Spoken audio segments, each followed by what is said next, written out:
students. Today I am back with another video on class 9th science chapter 1 states of matter, and today in this video we are going to study the NCERT in-text questions, and those are very interesting and thought-provoking questions, and one of the very important chapters is the first chapter because it is the basis of class 9th science. So let us start the NCERT exercise, in text exercise, and the first question is, which of the following are matter?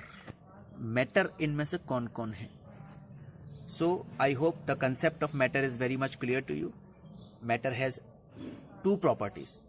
Two basic properties should be there in any matter. First of all, it should consist of particles. ये particles का बनना चाहिए.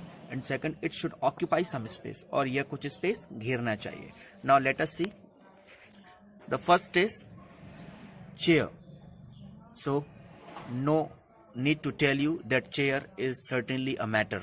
Chair space घेरती है. Chair particle से मिलके बनती है. Air is also matter because air is made up of molecules.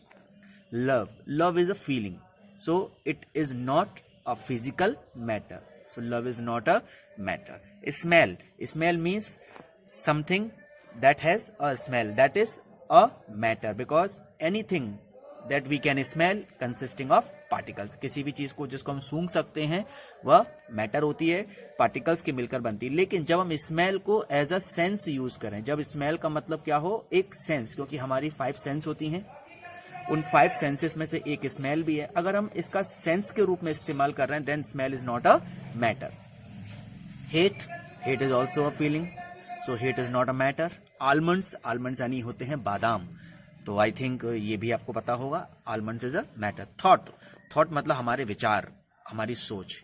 क्या ये एक मैटर है? No, it is not a matter. Cold यानी होता है सर्दी, ठंड. क्या ये भी एक मैटर है? नहीं, ये भी एक स्टेट ऑफ वेदर है, तो ये स्टेट ऑफ मैटर नहीं है. Cold drinks, of course it is a matter. Smell of perfume की स्मेल में भी क्या होते हैं? पार्टिकल्स होते हैं, तो ये भी एक मैटर है. Now let us move on to some conceptual questions. And the first question is, the smell of hot sizzling food reaches you several meters away, but to get the smell from cold food you have to go close. यानी कि एक गर्म खाने की खुशबू, जब आपके kitchen में गर्म खाना बनता है तो आपको दूसरे कमरे में इसकी स्मेल या खुशबू आ जाती है, लेकिन ठंडे खाने की खुशबू आपको नहीं आती है. इसके पीछे क्या वजह है बताइए? क्या कंसेप्ट इसके अंदर लगेगा? कौन सी प्रॉपर्टीज ऑफ मैटर इसके अंदर काम आएगी? चलिए मैं बताता हूं. हॉट सिजलिंग फूड, यहां पर एक वर्ड दिया है हॉट, और अगली वाली लाइन जिसमें हमें कॉन्ट्रास्ट करना है, कंपेयर करना है, उसमें वर्ड दिया है कोल्ड. तो हॉट और कोल्ड में डिफरेंस होता है टेम्परेचर का. दोनों ही एयर्स हैं, दोनों ही स्मेल एयर होती हैं, लेकिन एक एयर हॉट है, एक एयर कोल्ड है. तो आप मुझे बताइए कि काइनेटिक एनर्जी किसकी ज्यादा होगी? आपको मैंने पढ़ाया है कि when temperature is high, kinetic energy is also high. इसका मतलब है कि हॉट सिजलिंग फूड की काइनेटिक एनर्जी ज्यादा होती है, and when the kinetic energy is higher it will reach faster, it will reach farther also. ये दूर तक जाएगी और इसकी स्मेल जल्दी जाएगी. That's why you get the smell of hot sizzling food several metres away in another room. So I hope this question is clear to you. Now let us move to the third question. A diver, be careful, it is not driver, it is diver. Diver means someone who dives in a river or dives in a sea, is able to cut through water in a swimming pool. जो एक driver होता है या swimmer होता है, वो swimmer swimming pool के water को कट करता है. कट थ्रू उसमें से होकर गुजर जाता है. वाटर उसको ऑब्स्ट्रक्ट नहीं करता है, उसे बहुत ज्यादा रोकता नहीं है. Now, the main question is, which property of matter does this observation show? कौन सी प्रॉपर्टी है मैटर की जो आपको इस ऑब्जर्वेशन से पता चलती है? अब आप इस चीज को कंपेयर करें कि एक पर्सन है, और उसके सामने एक स्टोन है, बहुत बड़ी रॉक है, क्या वो उस रॉक के अंदर से होकर कट थ्रू करके जा सकता है?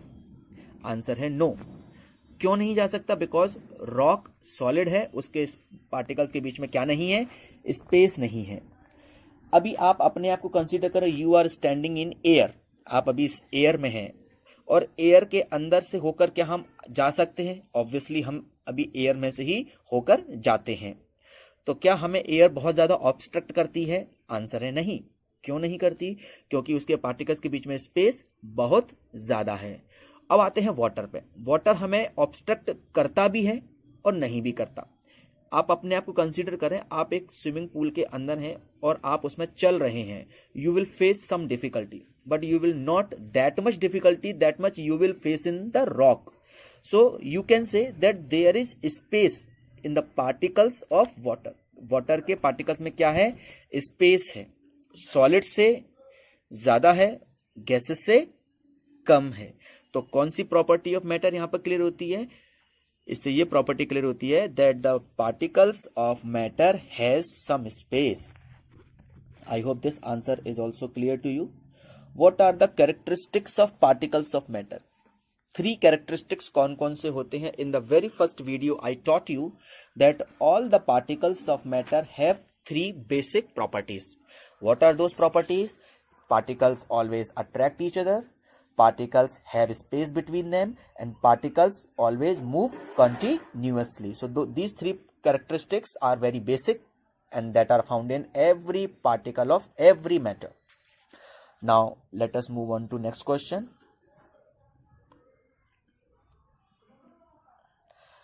This in-text exercise is complete. Now let us move on to the next in-text exercise.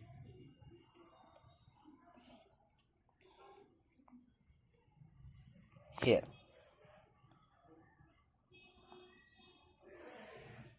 now the mass per unit volume of a substance is called density. So density, what is density? It is mass upon, it is mass upon volume. इसका मतलब है कि अगर कोई substance, अगर कोई matter ज्यादा मास है उसका, पर वो वॉल्यूम बहुत कम घेरता है, जगह बहुत कम ऑक्यूपाई करता है, that means it has higher density. सीधी सी बात है, कोई चीज अगर हल्की है तो उसकी डेंसिटी कम होती है। तो हमें करना क्या है इस क्वेश्चन में? Arrange the following in order of increasing density. इन सभी को इंक्रीजिंग डेंसिटी के ऑर्डर में लगाना है। Air, air exhaust from chimneys यानी कि नॉर्मल एयर, दूसरा चिमनी का धुआं, honey, water, chalk, cotton and iron. इन सबको हमें डेंसिटी के ऑर्डर में लगाना है। और कौन सा order? Arrange the following in the order of increasing density. Increasing का मतलब क्या होता है? Increasing means we have to put the least density object first. हमें सबसे पहले कौन सा रखना पड़ेगा? जिसकी डेंसिटी सबसे कम होती है। तो चलिए सबसे पहले हम रखते हैं एयर।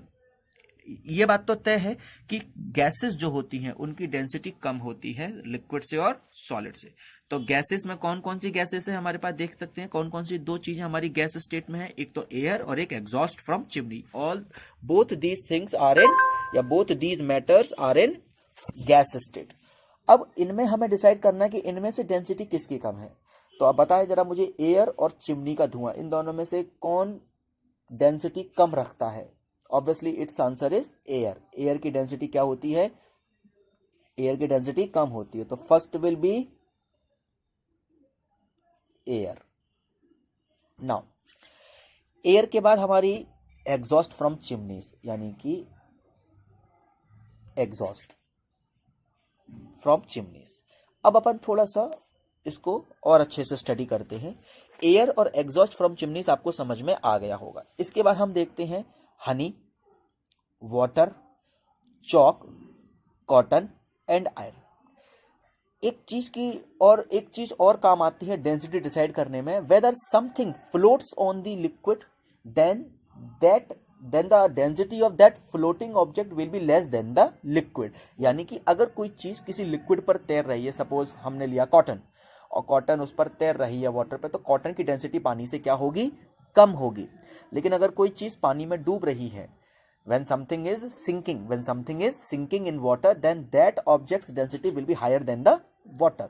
तो इस तरह से अगर सोचें तो कॉटन की डेंसिटी, किसकी डेंसिटी, कॉटन की डेंसिटी वाटर से कम होगी। कॉटन की डेंसिटी क्या होगी, वाटर से कम होगी। तो यहां पर क्या आएगा आपका, एग्जॉस्ट फ्रॉम चिमनीज के बाद cotton. After cotton, after cotton क्या आएगा, अब अपन आते हैं लिक्विड्स में। लिक्विड में हमारे पास क्या क्या है, हनी और वाटर, हनी और वाटर है। देखिए चौक और आयरन को भी नहीं लेंगे क्योंकि दोनों सॉलिड्स हैं। अब हम लेते हैं किसमें, हनी और वाटर में। बताइए हनी और वाटर में कौन डेंसिटी कम रखता है, यानी कौन पतला होता है। डेंसिटी का अपन लिक्विड्स में पतले से बिंदु लगाते हैं, कौन डाइल्यूटेड है। तो आई थिंक आपका आंसर होगा water is more diluted than honey. So cotton के बाद क्या आएगा, वाटर आएगा, वाटर के बाद क्या आएगा, हनी आएगा। आई थिंक इतने आपको कंप्लीट होगा। अब हमारे पास बचे केवल दो, चौक और आयरन। तो कॉमन सी बात है, चौक और आयरन में कौन हल्का होता है, चौक हल्का होता है, तो इसके बाद कौन आएगा, चौक, और अंत में कौन आएगा, आयरन। तो इस तरह से आपको ऑर्डर क्लियर हो गया। मैं एक बार आपको ऑर्डर और बता देता हूं। सबसे पहले एयर, सबसे पहले एयर, एयर के बाद एग्जॉस्ट फ्रॉम चिमनीज, उसके बाद आएगा एग्जॉस्ट फ्रॉम चिमनीज के बाद आएगा आपका कॉटन, कॉटन के बाद आएगा वाटर, वाटर के बाद आएगा हनी, हनी के बाद आपका चौक, and then iron, because iron has maximum density. I hope this question is very much clear to you. Now let us move on to the next question. Tabulate the differences in the characteristics of states of matter. आपको तीनों states of matter जो हैं उनके differences को table form में लिखना है। तो आई थिंक आपको वेरी फर्स्ट वीडियो मैंने आपको ये क्वेश्चन बहुत अच्छे से कराया था। जिन बच्चों ने वो वीडियो नहीं देखा है, मेरा फर्स्ट वीडियो जरूर देखें। आपके बहुत सारे डाउट्स, बहुत सारे कंसेप्ट्स तुरंत क्लियर हो जाएंगे and they will be cleared for ever. The video is made in such a very simple language and in a very illustrative manner that everything will be very clear to you. Now let us come to the question number B.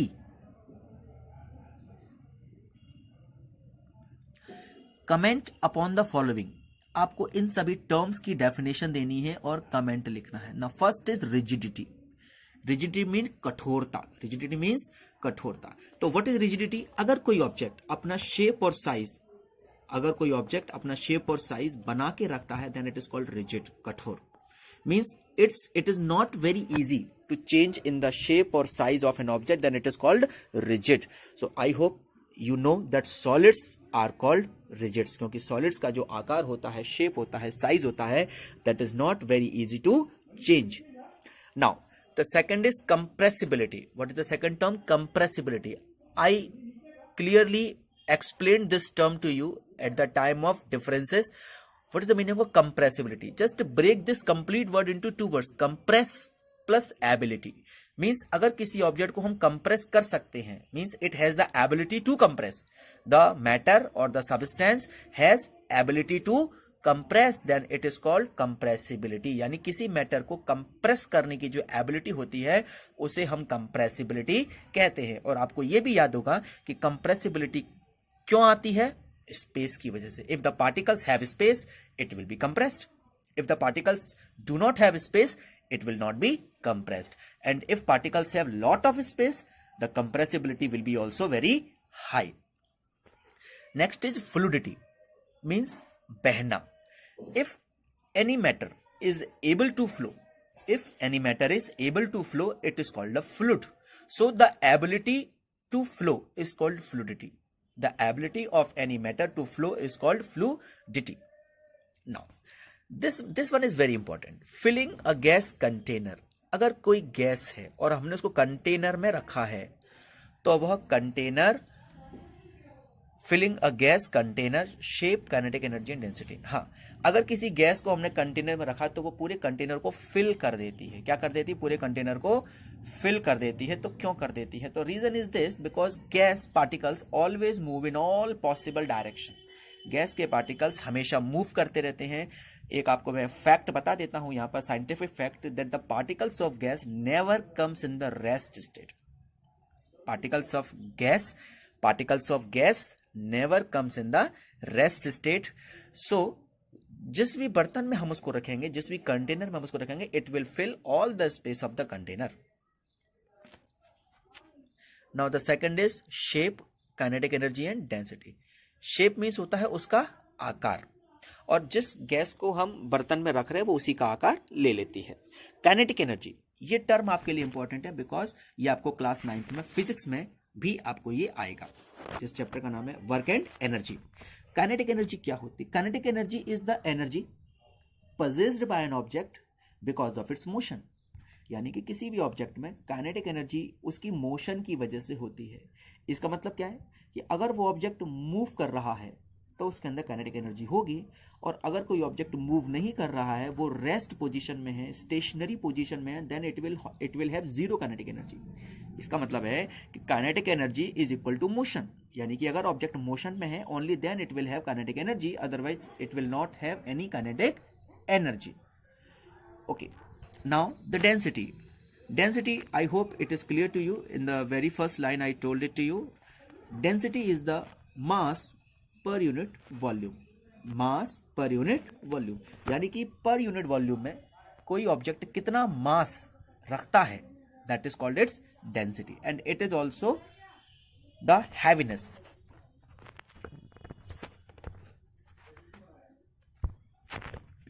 Now we come to the very important question, give reasons, because from this chapter just be assured most of the questions that come in the question paper are in this category, give reasons.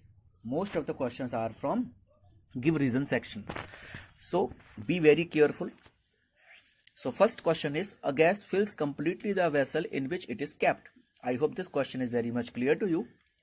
Why does a gas fills the container completely in which the gas is being kept? Because the particles of gas move in all possible directions. They never come in rest. वो कभी भी rest position में नहीं आते हैं. That's why the gas fills the vessel completely in which it is kept. Because, and one more reason for this, the gas particles have maximum kinetic energy. In all the three states of matter, solid, liquid and gas particles have maximum kinetic energy. That's why they keep moving and keep moving. Second question is, a gas exerts pressure on the wall of the container. कोई भी gas अपने container की walls पर क्या डालती है? Pressure डालती है. For example, when you fill a balloon or inflate a balloon, then sometimes the balloon bursts. Why does it happen? Because the gas that you are filling inside the balloon exerts pressure on the walls of the container, pressure on the wall of the balloon. How?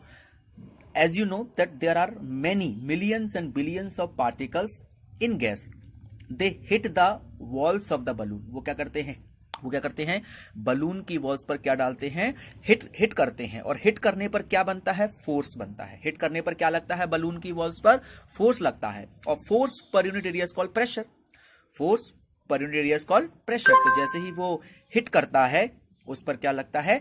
Pressure लगता है. और बहुत ज्यादा pressure होने से कभी कभी आपका बलून फट भी जाता है. सो a gas always exerts pressure on the wall of the container, and the basic reason is hitting the particles of that matter or that gas on the walls of the container. वो particles जो होते हैं gas के, वो container की दीवारों पर क्या मारते हैं? हिट करते हैं. साइंस में इसके लिए वर्ड है collision या collision. Okay. Now, a wooden table should be called a solid. A wooden table, एक wooden table को हम solid कहते हैं because there are 3 or 4 properties of a solid, and all these properties of solid are visible in the wooden table. That's what is called solid. Now, which properties? First of all, it has a fixed shape, it has a fixed size, and all the boundaries of wooden table are also fixed. I think आपको मेरी table याद होगी जो मैंने आपको पढ़ाया था कि जो डिफरेंसेस हैं पार्टिकल्स के, matters of states of matter के जो डिफरेंसेस हैं उनमें आपको मैंने पढ़ाया था कि एक सॉलिड को सॉलिड क्यों कहते हैं? बिकॉज इसकी शेप, साइज बाउंड्री फिक्स होती है और इसका वॉल्यूम भी फिक्स होता है, और ये रिजिड है। वुडन टेबल कैसी होती है? रिजिड होती है। So all these properties are of a solid. Now we move on to the next question. We can easily move our hand in air. Be careful with this question. We can easily move our hand in air, but to do the same through a solid block of wood we need a karate expert. यानी हम अपना हाथ हवा में तो easily चला सकते हैं, जैसा कि मैंने आपको बताया हम हवा में ही मूव करते हैं। So wait, yes, we can easily move our hand in air, but to do the same through a solid block of wood. अगर हमें लकड़ी के एक सॉलिड ब्लॉक से अपना हाथ मूव कराना है तो हमें कराटे एक्सपर्ट होना होगा। तो इसका क्या आंसर है? तो सुनिएगा, एयर में हम बैठे होते हैं, एयर में हम चलते हैं, एयर में हम अपनी सारी एक्टिविटीज करते हैं। ऐसा हम क्यों कर पाते हैं? Why are we able to do all the things और do all the movements in air? Because air has maximum space. There is a lot of space in the air particles. But can we do the same thing inside the water? Yes, we can do, but with a little bit difficulty. Can we cross our hand through a brick or through a wooden plate, wooden block? Answer है no. क्यों? क्योंकि उनके बीच में क्या नहीं होता है? Space नहीं होता है। जब उनके बीच में स्पेस ही नहीं है तो आपका हाथ तो उसके बीच में से होकर कैसे क्रॉस कर सकता है? So we can easily say that if we want to cross our hand through a solid wooden block then it is quite impossible for us and only a karate expert can do it with some trick. Now liquids generally have lower density as compare to solids, but you must have observed that ice floats on water. Find out why. अच्छा, ये वो question है जो मैंने आपको अभी पहले समझाया था कि जो भी ऑब्जेक्ट वाटर पर तैर रहा है, if any object is floating on water then that object has lower density than water. यानी कि अगर कोई ऑब्जेक्ट पानी पर तैर रहा है तो उसकी डेंसिटी पानी से कम होती है, और अगर कोई ऑब्जेक्ट पानी में डूब रहा है तो उसकी डेंसिटी पानी से ज्यादा होती है। अब आपको मैंने एक चीज और पढ़ाई है कि solids have higher density than liquids. इसका मतलब है सॉलिड्स की डेंसिटी अगर ज्यादा है पानी से तो सॉलिड्स को तो डूब जाना चाहिए, किसी भी सॉलिड को पानी में डूब जाना चाहिए। आंसर है यस। फिर बर्फ के साथ ऐसा क्यों नहीं होता?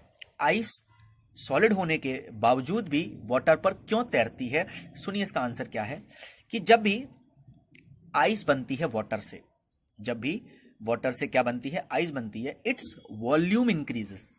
ध्यान रखिएगा, मास सेम रहता है, इसका वॉल्यूम क्या हो जाता है? इंक्रीज हो जाता है। और आपने एक इक्वेशन बहुत अच्छे से पढ़ी है, density equal to mass upon volume. Now just look at this equation very carefully. There is inverse relation between density and volume.